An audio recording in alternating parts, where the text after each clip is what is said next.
Salmo 136. No sé cuántos leyeron su devocional del día de hoy, del aposento alto. No, mentira, nuestro pan diario. El aposento alto era otro, de nuestro pan diario. Y no sé cuántos de ustedes vieron la película de Bambi. ¿Quiénes vieron la película de Bambi? ¿Quiénes, honestamente, hermanos, lloraron con la película de Bambi? Cuando mataron a la mamá de Bambi, ¿no? Es una de las cosas más traumáticas por las que un niño pasa en esas películas de Disney, ¿no? El devocional nos refiere a algo bien interesante.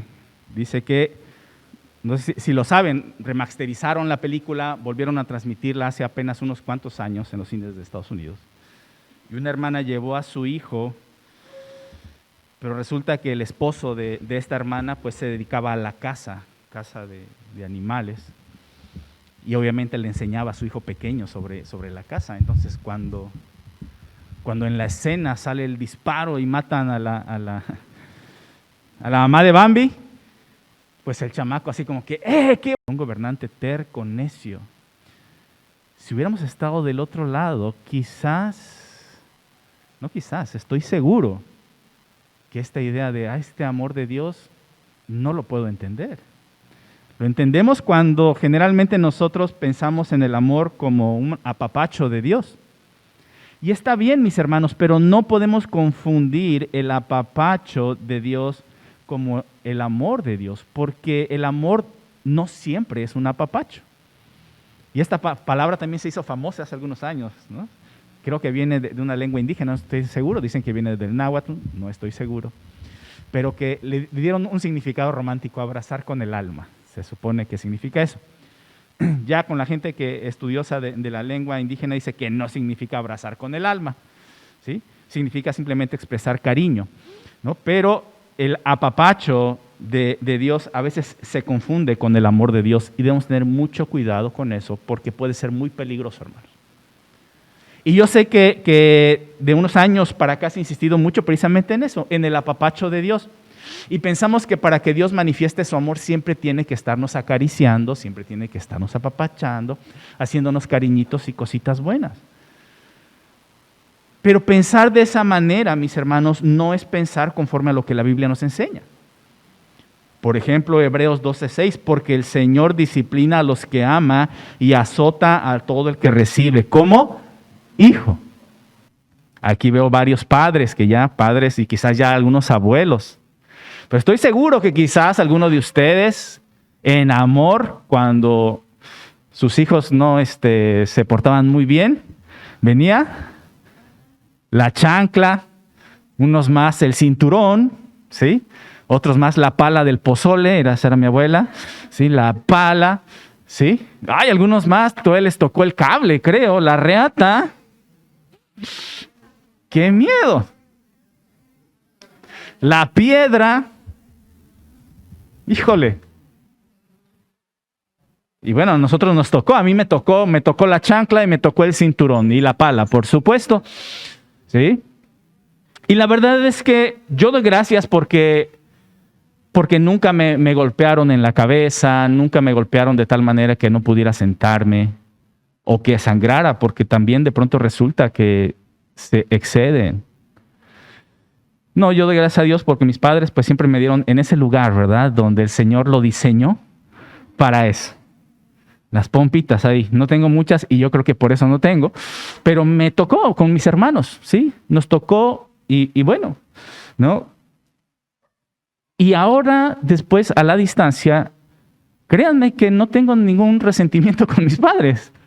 Sé que fue una muestra de amor de parte de ellos. Y es lo que nos está diciendo la palabra de Dios. Dios también nos disciplina y nos azota, dice a todos los que nos recibe como hijos. Entonces, pensar en el amor de Dios solo como apapacho puede ser muy peligroso. Insisto, ¿por qué es peligroso? En primer lugar, porque nos vuelve exigentes delante de Dios. Empezamos a exigirle a Dios que me trate con cariño y con cuidado. Y si de pronto pasan pruebas en mi vida, empiezo a reclamarle a Dios. ¿Y qué dice la Biblia? Por ejemplo, cuando habla en la metáfora del el barro y el alfarero.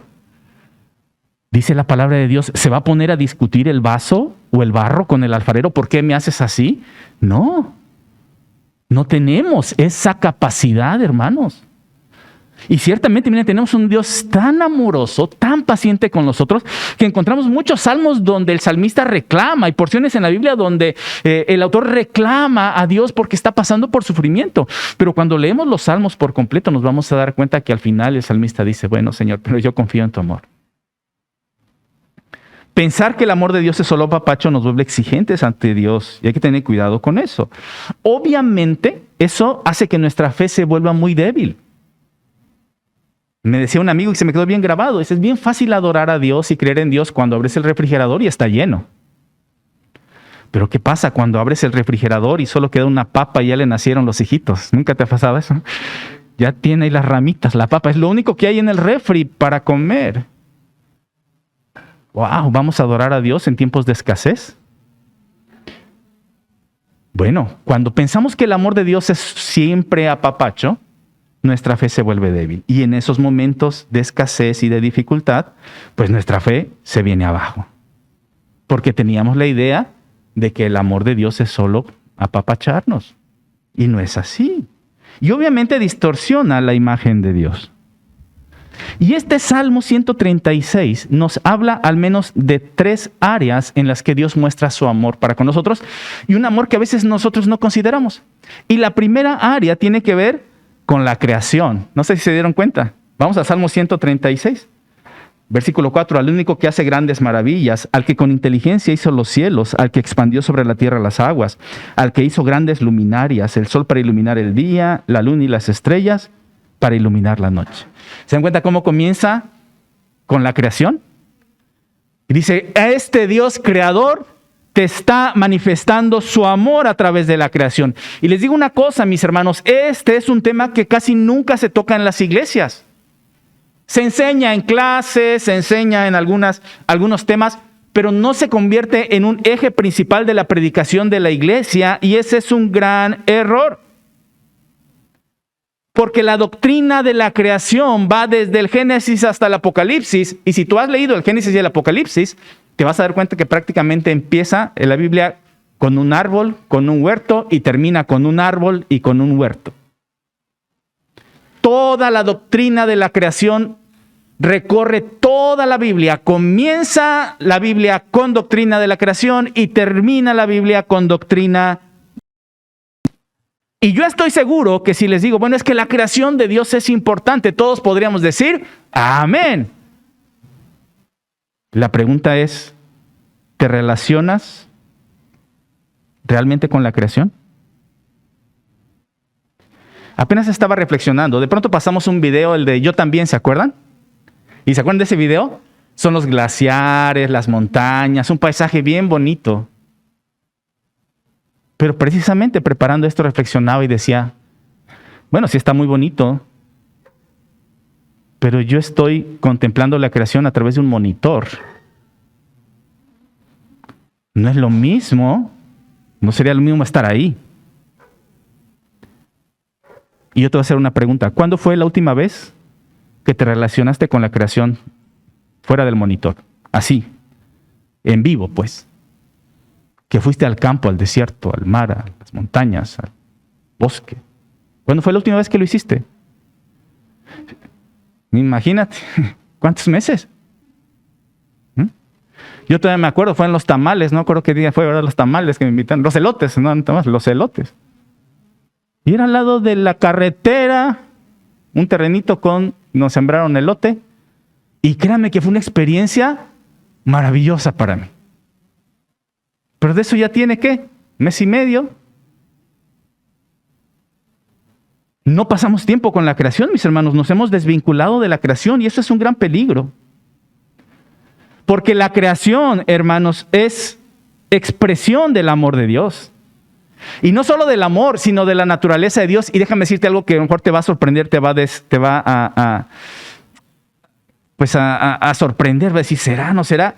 Mira, la creación también es expresión no solo de lo hermoso, no solo de lo perfecto, no solo de lo sabio, sino también de lo terrible. Y cuando digo terrible me refiero a este Dios majestuoso, a este Dios poderoso frente al cual nosotros somos nada. Te voy a leer lo que dice el Salmo 18, del 7 al 15, y quiero que te imagines lo que te estoy diciendo y que pienses en un evento de la naturaleza al cual está haciendo referencia de forma poética el Salmo 18, 7. Dice, pon atención, imagínalo. La tierra tembló, se estremeció, se sacudieron los cimientos de los montes. Dice, retemblaron a causa de su enojo. Escucha esto, por la nariz echa humo, por la boca fuego consumidor, lanza carbones encendidos. Rasgando el cielo, descendió, pisando sobre oscuros nubarrones. Montado sobre un querubín, surcó los cielos y se remontó sobre las alas del viento. Hizo de las tinieblas su escondite, de los oscuros y cargados nubarrones un pabellón que lo rodea. De su radiante presencia brotan nubes, granizos y carbones encendidos. En el cielo, entre granizos y carbones encendidos, se oyó el trueno del Señor, resonó la voz del Altísimo. Lanzó sus flechas, sus grandes centellas, dispersó a mis enemigos y los puso en fuga. A causa de tu reprensión, oh Señor, y por el resoplido de tu enojo, escucha esto, las cuencas del mar quedaron a la vista, al descubierto quedaron los cimientos de la tierra. ¿De qué está hablando el salmista? Una erupción volcánica. Es geólogo, él sabe de eso. Está hablando de una erupción volcánica. Escupe fuego, caen carbones encendidos, hay nubarrones, hay truenos, tiembla todo, el mar se retira, un tsunami viene. Está hablando de la erupción de un volcán. Y está diciendo, ese es Dios, tronando. Somos tan pequeños delante de Dios, mis hermanos, no se nos olvide eso. Tenemos un Dios amoroso, pero tenemos un Dios lleno de poder. Y cuando Dios se enoja, se enoja. Tenemos un Dios poderoso. Y ahí se muestra el amor de Dios. La cuestión no es si Dios nos muestra su amor a través de la creación o no nos muestra su amor. La cuestión es cómo respondemos a ese amor. Es decir, Dios nos está amando y nos está diciendo, ¿saben qué, Benecer? Los amo. Y aquí tengo toda mi creación para mostrarles mi amor. Pero nosotros no le estamos respondiendo a su amor. Dice Génesis 1 que fuimos creados a imagen y semejanza de Dios. Y miren, esto es uno de los textos peor leídos de las iglesias cristianas. Porque siempre se elabora, bueno, ¿qué significa esto de ser imagen y semejanza de Dios? Algunos dicen, es que igual que Dios tenemos intelecto, tenemos la capacidad de comunicarnos con Él. Eso es cierto. Bueno, igual que Dios tenemos emociones, tenemos sensaciones. Esto es cierto. Igual que Dios tenemos la capacidad de comunicarnos a través del lenguaje. Los seres humanos somos las únicas criaturas que podemos utilizar el lenguaje con la doble articulación, así le llaman los lingüistas. Después tomamos clases de lingüística, ¿no? Pero le llaman la doble articulación de la lengua. Somos los únicos seres que manejan la doble articulación de la lengua. Cierto, las ballenas, cierto, los monos, aún las abejas se comunican, pero no con esta capacidad que tenemos nosotros. Eso es cierto. Algunos dicen, es que somos tripartitos, espíritu, alma y cuerpo, y Dios es Padre, Hijo, Espíritu Santo. Eso es cierto. Y hasta el final dice, bueno, y otra cosa que significa ser imagen y semejanza de Dios, es que Dios nos puso para administrar la creación. Pues bueno, ¿cuál es el error con esta enseñanza? El error es poner esta responsabilidad de la creación hasta el final, cuando en realidad esa es lo primero. Si tú lees con cuidado el texto, te vas a dar cuenta que esa es la más importante, esa es la primera. Y siempre la dejamos hasta el final, como que no, lo primero es lo demás. Ah, y bueno, también es esto. No, no es también es esto.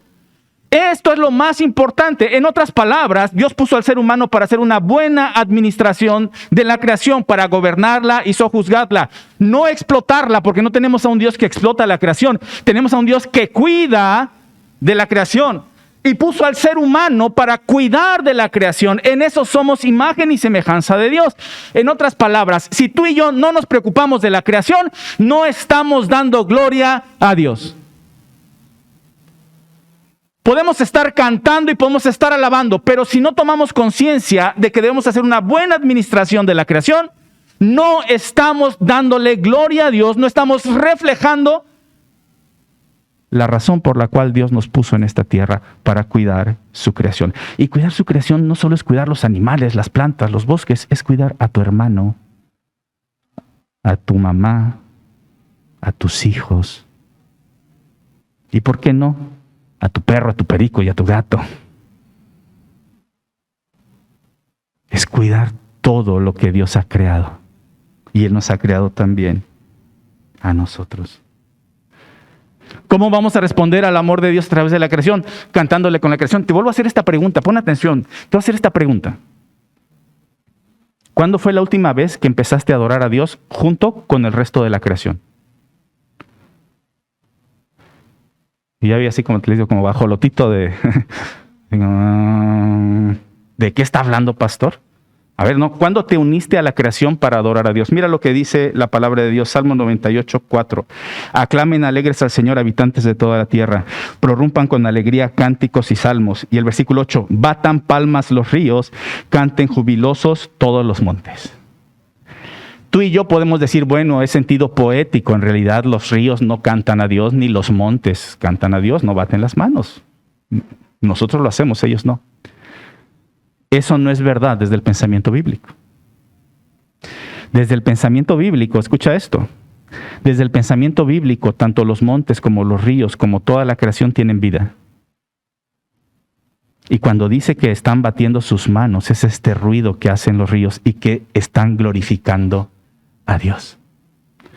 Por eso, también Jesús cuando habla con el mar le dice, calla, enmudece. Le está hablando como si fuera una entidad viva.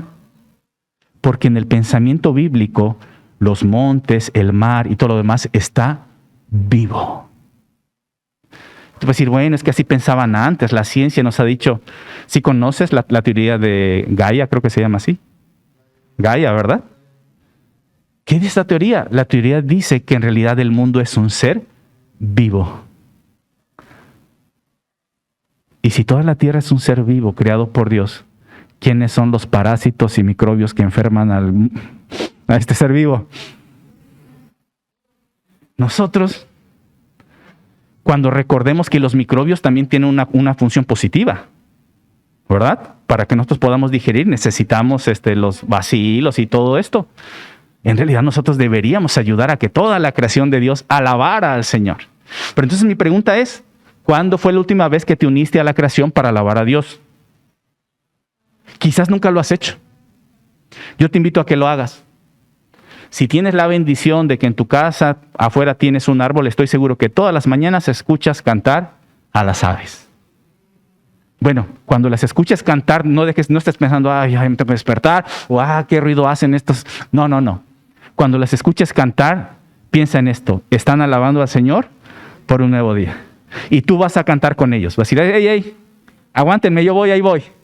Y empiezo a cantar con ellos una alabanza a Dios. Te estás juntando con tus hermanos. Y cuando canta el gallo, claro, ¿sí? Y te levantas y dices, yo también quiero cantarle a Dios. Y empiezas a alabar, no estoy diciendo que empieces a silbar o a hacerle como pollo, no. Canta una alabanza a Dios, pero únete en adoración.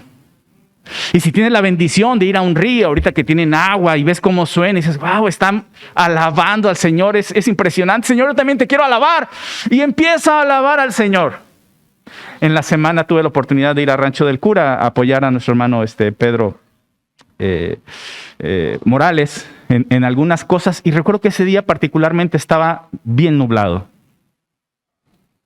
Y simplemente salir y ver las nubes bien abajito del cerro, me empezó a entrar una sensación de nostalgia que dije, ay Dios, bendito eres. Gracias Dios por este momento. 15, 20 minutos de estar allí nada más, pero de experimentar la presencia de Dios, viendo los cerros, viendo las nubes, alabando al Señor. Dios manifiesta su amor así, mis hermanos. Pero otro tema que toca el Salmo 133 de su amor es donde dice precisamente, Él hirió a los primogénitos de Egipto, Él sacó de Egipto a Israel, con mano poderosa y con brazo extendido, Él partió en dos el mar rojo y por en medio hizo cruzar a Israel, pero hundió en el mar rojo al faraón y a su ejército, al que guió a su pueblo por el desierto. Dios manifiesta su amor a través de la libertad que te da. Y déjame decirte una cosa, mi hermano, la redención no solo consiste en salir de la esclavitud, sino consiste en aprender a vivir en libertad. A veces no sabemos vivir en libertad. Salud. ¿Recuerdan cuando lo que sucedió con toda esta sociedad norteamericana? Ellos pues manejaban la esclavitud, muchos negros habían sido esclavos o eran esclavos. Viene la famosa guerra civil entre los estados del norte y los estados del sur. Ganan los estados del norte y es abolida la esclavitud. Y entonces ya no podían los grandes terratenientes tener esclavos. Eran libres. Muchos de ellos no se quisieron ir. Ya eran libres, pero no se quisieron ir porque tenían miedo.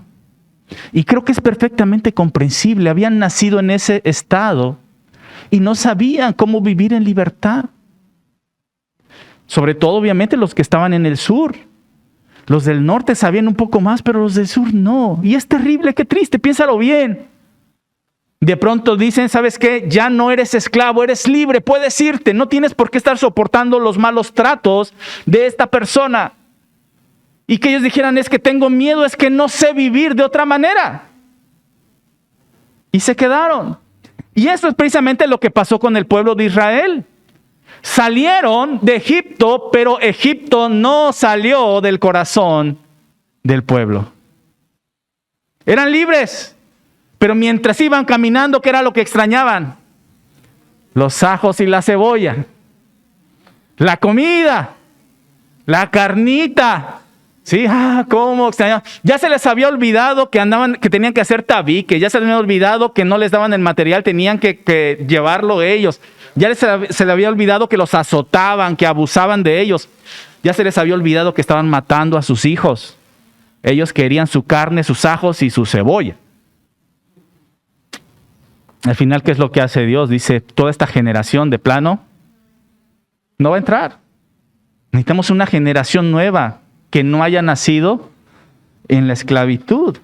Hermano, Dios te muestra su amor dándote libertad, pero vas a tener que aventurarte a dejar lo que conoces por algo nuevo. Y lo hemos dicho varias veces y es terrible. De pronto hay gente, mis hermanos, que viven vidas muy feas. Sus relaciones familiares destrozadas, en adicciones, en pleitos, en depresiones, en todo. Es muy feo. Y cuando se les da la oportunidad de salir, no quieren. No quieren salir. Quieren seguir en lo mismo. ¿Por qué quieren seguir en lo mismo? Si se están dañando a sus familias, porque tienen miedo a la libertad. Porque han estado tan heridos que no saben cómo van a vivir fuera de ese ambiente tan tóxico en el cual han crecido. Porque es lo que conocen. Dios nos ama, mis hermanos, pero espera que seamos valientes y que estemos dispuestos a pagar el precio por la libertad. Y déjame decirte una cosa, a veces el precio por la libertad es irte por el camino más largo, no por el más sencillo, por el más largo. Mira lo que dice Éxodo 13, 17 y 18. Cuando el faraón dejó salir a Israel, Dios no los llevó por el camino que atraviesa la tierra de los filisteos, que era el más corto, pues pensó, si se les presenta batalla, podrían cambiar de idea y regresar a Egipto. Por eso los hizo dar un rodeo por el camino del desierto en dirección del Mar Rojo. Los israelitas salieron de Egipto en formación de combate. ¿Qué es lo que dice Dios? Si los mando por el camino más corto, se van a encontrar con algo que los va a hacer desistir y van a regresar. Voy a tener que mandarlos por el camino más largo. Lo hizo por amor a ellos. Lo hizo por amor a ellos. Pero te digo una cosa, a veces tú y yo no entendemos eso. Señor, ¿por qué me permites pasar por estas pruebas? ¿Por qué tanto tiempo? ¿Por qué no pueden cambiarse las cosas así de rápido? Dios te está llevando por el camino largo. Porque Él sabe que si te lleva por otro camino vas a ser derrotado. Dios te está llevando por el camino largo. Así que tenemos que aprender a darle gracias. Mira, dale gracias a Dios cuando seas perseguido a causa de tu fe, rechazado, se burlen de ti a causa de tu fe. Mi hermano, porque a través de eso tú vas a ver la mano liberadora de Dios en tu vida. Vas a ver cómo Dios va a luchar tus batallas. Dale gracias a Dios cuando de pronto te veas en escasez. Porque es ahí cuando tú vas a poder pasar aquí a dar testimonio y decir, yo doy gracias porque no había nada y de pronto Dios ha provisto. Dale gracias a Dios. Dale gracias a Dios en medio de las tormentas que estás viviendo en tu cuerpo, en tu mente, en tu familia, porque es en esas tormentas cuando Dios se levanta y calma la tormenta. Dale gracias a Dios. Así que tenemos que darle gracias a Dios por estas pruebas también, mis hermanos, porque eso nos ayuda a confiar en Dios. Dios nos ama. Y eso no quiere decir que nos va a llevar siempre por el camino más corto. A veces nos va a llevar por el camino más largo, pero es por su amor. ¿Y recuerdas cómo fue cuando llegaron frente al mar de los juncos o el mar rojo? La Biblia traduce como el mar rojo, pero es una traducción imprecisa. En realidad es el mar de los juncos. Hay algunas Biblias que ya traducen como el mar de los juncos. Cuando llega el pueblo y lo están persiguiendo. Recuerda que llegan a la orilla y el mar está cerrado. Y ahí está el ejército y tiene que interponerse Dios como una columna ahí de fuego entre el ejército y el pueblo. Mira, ¿qué pasa con nosotros cuando Dios nos dice tienes que pasar por el mar rojo o por el mar de los juncos? Nosotros queremos que ya a 2 kilómetros se vea cómo ya está abierto, ¿no? Ajá, mira, voy a pasar por ahí. Dios no va a hacer eso. Dios va a hacer que tú y yo estemos en la orilla y que quizás le digamos, Señor, ¿ya mero abres? Porque mira, ya se están acercando. Ya el problema está aquí. Y Dios no lo va a abrir. Y ya están más cerca, y ya están más cerca, y ya están más cerca. ¿Y cuándo? Dios tiene sus tiempos.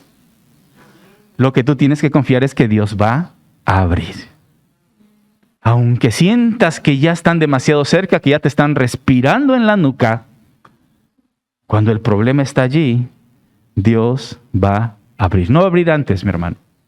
¿Entiendes eso? No va a abrir antes. ¿Cuándo va a llenar de nuevo tu refri? Cuando se acabe la quincena. No te lo va a llenar a media, cuando se acabe. Allí Dios va a volver a darte el alimento. Y finalmente habla acerca de los reyes que hirió, ¿sí? El rey Sihón, Og, las tierras que entregó como herencia. Pero si recuerdas bien, este salmo simplemente dice hizo eso. Pero ¿cómo fue la conquista, mi hermano, de la tierra? ¿Recuerdas? Entran con Josué y tienen que entrarle a los catorrazos, hermanos. Fue una guerra. Y las guerras no son bonitas. Y cuando lees las guerras en la Biblia, no tienen nada de bonitas ni de románticas. No son bonitas las guerras. Pero el pueblo tiene que conquistar y tiene que construir. No había de otra manera. Tenía que conquistar y tenía que construir. Y allí se muestra el amor también de Dios, guiando en la batalla y dando el poder para construir, mi hermano. Allí se muestra el amor de Dios. Tú y yo queremos que Dios nos resuelva todo. Y ciertamente hay textos donde dice que el pueblo no hizo nada. De pronto Dios se manifestó y ya el campamento enemigo se habían exterminado entre ellos. Pero si te das cuenta, son de pronto algunas pequeñas historias. No es siempre. La mayoría de las veces el pueblo tenía que salir a la guerra. Tenía que hacerlo. conquistar y construir, mis hermanos. Y seamos honestos, quisiéramos que la construcción fuera fácil, pero eso no va a pasar. Eso no va a pasar, y no va a pasar porque Dios nos ama. Tenemos que entender eso, porque Dios nos ama. No nos los va a dar fácil, quiere forjar nuestro carácter. Yo estoy seguro que todos aquellos que están casados quieren un mejor matrimonio. Estoy seguro. ¿Sí, verdad? Amén. Sí, quieren un mejor matrimonio. No es que esté mal, pero todavía quieren algo mejor. Pero cuando se trata de conquistar, hermanos, hay una charla de matrimonios. No, mejor me quedo a ver el partido. Hay una cena de matrimonios. No, pero es que me invitaron mis amigas a cenar, mejor me voy con ellos. Oye, hay un consejero familiar. No lo sé. Estamos ahí más o menos. Oye, mira, salió un muy buen libro que habla acerca de las relaciones matrimoniales. No me gusta leer. Todos queremos un mejor matrimonio, pero no queremos construir. Todos queremos mayor discernimiento espiritual. Queremos entender mejor la palabra de Dios y la voluntad de Dios. ¿Amén? Todos queremos eso. Pero no quiero leer la Biblia. ¿No? Oye, pero va a haber un curso de discipulado. Eso ya me lo sé. ¿Sí? Oye, vamos a leer un libro. ¿No está en audio o no está en videos? ¿No? No queremos esforzarnos para construir. Creo que todos nosotros quisiéramos el carácter, la sabiduría y la madurez de Jesús. Por algo somos cristianos, ¿no? A mí no me interesa la de Buda. A mí me interesa la de Jesús. Me gustaría ser como Jesús. ¿Sí? De Buda, pues nomás la panza después de unos buenos tacos, ¿no? Quizás. Me interesa el carácter de Jesús. Pero no hacemos lo que Jesús hacía. No oramos como Jesús hacía. No adoramos como Jesús hacía. No compartimos como Jesús hacía. No intercedemos por los enfermos como Jesús lo hacía.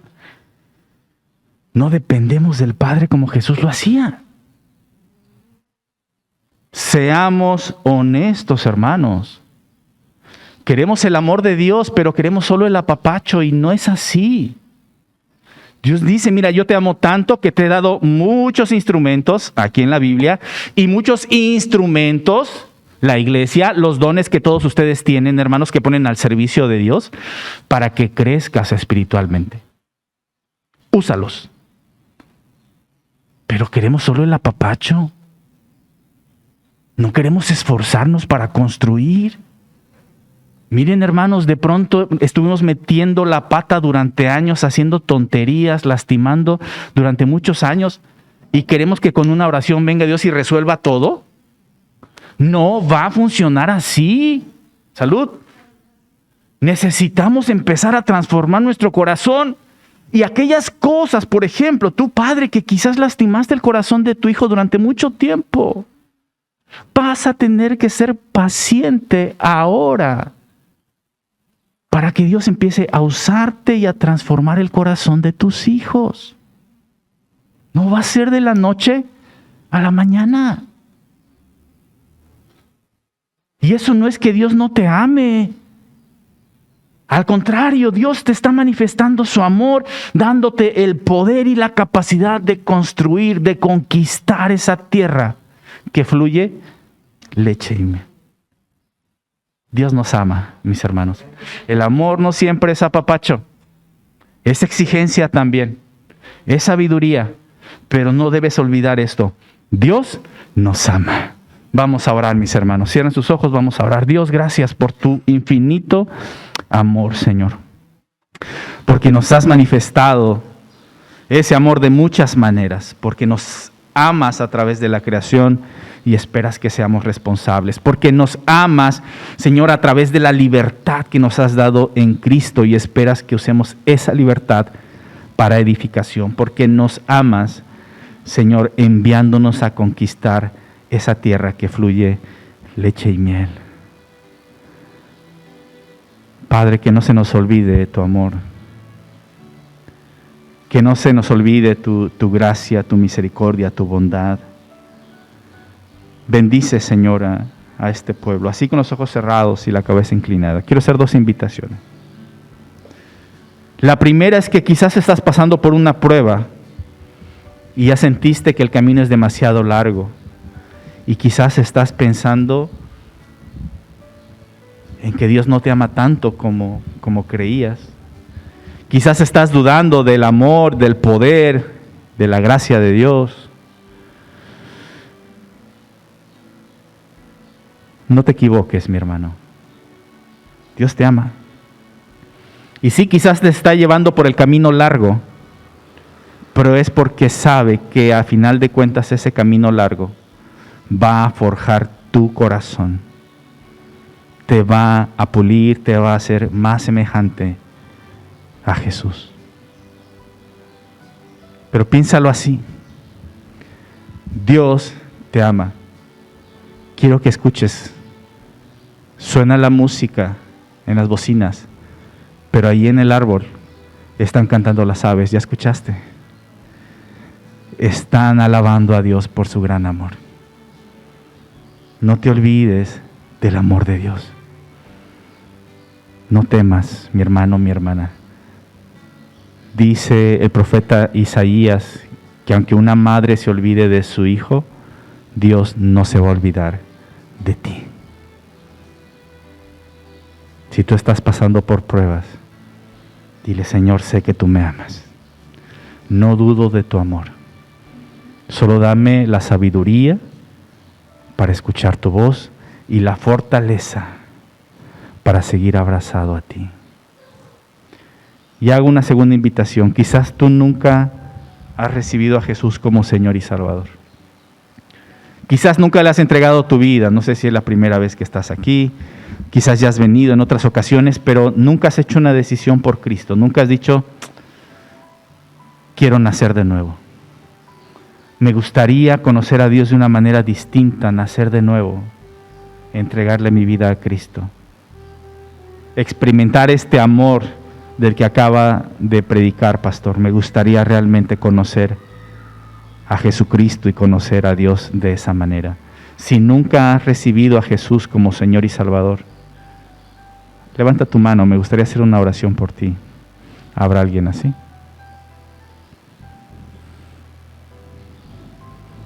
No quiero dejar pasar este tiempo porque es importante.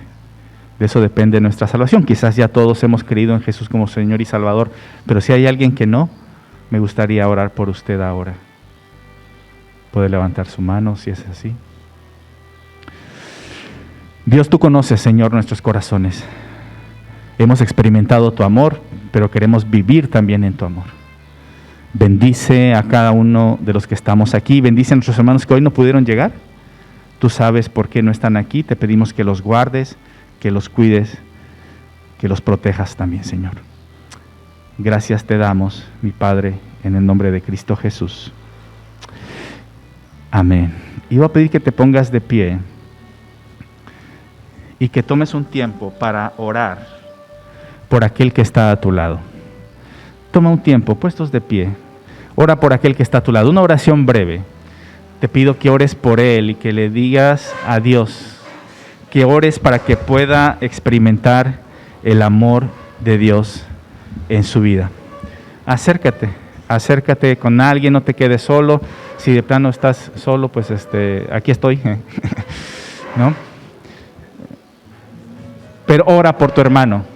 Si no sabes cómo orar, mira, pídele a él que ore por ti, ¿sí? Con toda confianza. Pero pide que nunca deje tu hermano o tu hermana de experimentar el amor de Dios. Toma ese tiempo para orar por tu hermano.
Bendito Dios, alabamos tu nombre y te agradecemos porque nos has dado familia, porque nos has dado amigos, porque nos has dado hermanos que interceden por nosotros. Y esa es una muestra de tu amor también. De verdad, alabamos tu nombre por nuestros amigos, por nuestros hermanos, por nuestra familia carnal y nuestra familia espiritual, que nos ayuda y nos respalda. Gracias te damos, Señor. Y oramos a ti en el nombre de Cristo Jesús. Amén y amén.